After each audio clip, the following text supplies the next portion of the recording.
তো hello friends, আমি Sandeep and আপনারা দেখছেন লার্নিং দুনিয়া 2.0 ইউটিউব চ্যানেল। তো আবারও কিন্তু আপনারা যারা আপার প্রাইমারি বা উচ্চ প্রাথমিকের শিক্ষক নিয়োগ প্রক্রিয়ার সাথে যুক্ত 2016 সালের চাকরি প্রার্থী রয়েছেন এবং মূলত যারা ফার্স্ট কাউন্সেলিং কমপ্লিট করে জয়েনিংয়ের জন্য প্রিপারেশন নিচ্ছেন এবং তারই সাথে সাথে যারা সেকেন্ড কাউন্সেলিংয়ের জন্য ওয়েট করে রয়েছেন, তাদের সকলের জন্যই আজকের এই আর্জেন্ট ভিডিওটা কিন্তু ক্রিয়েট করা। আজকের এই ভিডিওটির মাধ্যমে একটি গুরুত্বপূর্ণ বিষয়কে হাইলাইট করতে চলেছি, তাই ছোট্ট এই ভিডিওটিকে একটু মনোযোগ সহকারে লাস্ট পর্যন্ত দেখে নিন। ইতিমধ্যে আপার প্রাইমারি চাকরি প্রার্থী মঞ্চের সদস্যরা পুনরায় অ্যাক্টিভ হয়ে উঠেছেন। তাদের পুরনো চেনা পরিচিত সেই লুকে তারা আবারও ফিরে গেছেন। ইতিমধ্যে কিন্তু ফ্রেন্ডস আমরা যেরকমটা ইতিপূর্বে দেখেছিলাম, চাকরি প্রার্থী মঞ্চের সদস্যরা অ্যাক্টিভ হয়ে বহু আন্দোলন, বহু বিভিন্ন ডেপুটেশন জমা দেওয়া, তার সাথে সাথে অবশ্যই কিন্তু চাকরি প্রার্থী মঞ্চের সদস্যরা একত্রিত হয়ে বর্তমান শিক্ষামন্ত্রীর কাছে যাওয়া, তার সাথে সাথে অবশ্যই রাজ্য সরকারকে যথেষ্ট অ্যাক্টিভ করে তোলার চেষ্টা, একাধিক কিন্তু পদক্ষেপ আমরা দেখেছি আপার প্রাইমারি চাকরি প্রার্থী মঞ্চের সদস্যদের। তো সেই চেনা পরিচিত লুকে আবারও কিন্তু তারা ফিরে গেছে। ইতিপূর্বে বারবার কিন্তু তারা পথে নেমেছে, বারবার কিন্তু ডেপুটেশন জমা দিয়েছে। তো বিভিন্নবার কিন্তু তারা এই একাধিক আন্দোলনের সাথে যুক্ত হয়ে পড়েছিল। তবে লাস্ট কয়েকদিন ধরে আপার প্রাইমারি চাকরি প্রার্থী মঞ্চের সদস্যরা সেরকম কিন্তু অ্যাক্টিভ ছিলেন না, তাদের সেরকম কোনো অ্যাক্টিভতার পরিচয় কিন্তু পাওয়া যায়নি। তবে আশানুরূপ একটা ফল আসার সম্ভাবনা যেহেতু রয়েছে এই জুলাই মাসটা যেহেতু আমাদের আপার প্রাইমারি নিয়োগ প্রক্রিয়ার চলতি ম্যাট কেসের একটা টার্নিং পয়েন্ট হয়ে দাঁড়াতে পারে বলে আমরা ইতিমধ্যেই খবর পেয়েছি।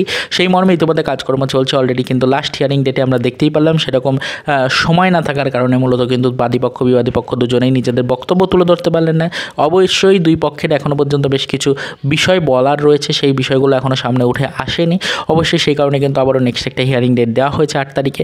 এই নেক্সট হিয়ারিং ডেট যেহেতু দেওয়া রয়েছে 8 তারিখে, এই 8 তারিখে নেক্সট হিয়ারিং ডেটের মধ্যেই যাতে আমাদের চাকরি প্রার্থীদের জয়নিংয়ের জন্য কোনো কনক্লুশনের পজিশন তৈরি হয়, সেই কারণেই কিন্তু মূলত একটি ডেপুটেশন অলরেডি কিন্তু তৈরি করেছেন অবশ্যই আপার প্রাইমারি চাকরি প্রার্থী মঞ্চের সদস্যরা। আপাতত একটি ডেপুটেশনের মাধ্যমে তারা তাদের বিভিন্ন দাবি, তাদের বিভিন্ন বক্তব্য সেগুলো কিন্তু লিখিত আকারে জমা দেওয়ার চেষ্টা করেছেন আমাদের শিক্ষামন্ত্রীর কাছে।